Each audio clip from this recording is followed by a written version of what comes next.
ya tulisan-tulisan yang seolah berbasis laporan intelijen itu dalam bahasa saya.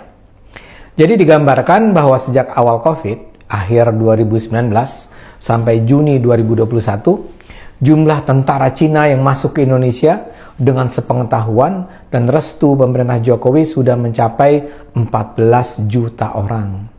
Menurut laporan intelijen ini, gelombang kedatangan tentara Cina memanfaatkan kelengahan masyarakat Indonesia yang sedang terpusat perhatiannya pada pandemi. Targetnya pada 2024 sudah akan ada 100 juta warga Cina masuk ke Indonesia.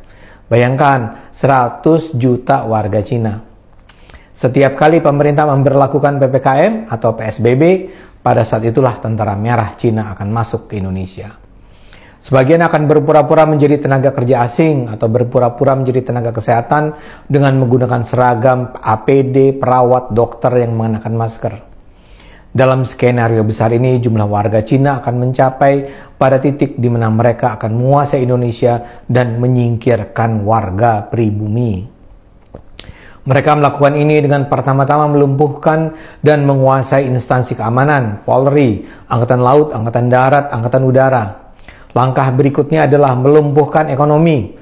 Dengan kebijakan-kebijakan PPKM, ekonomi rakyat dan ekonomi pribumi akan melemah.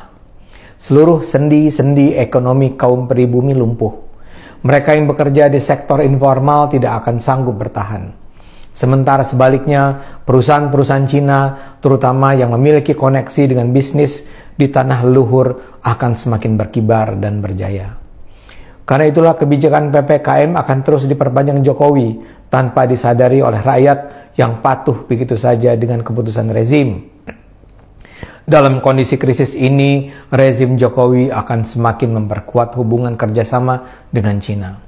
Dengan alasan demi pemulihan ekonomi, pemerintah akan membuka lebar investasi Cina.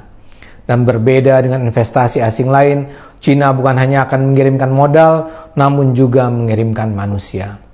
Yang akan dikirim bukan hanya manajer, ahli, teknisi, tapi juga buruh.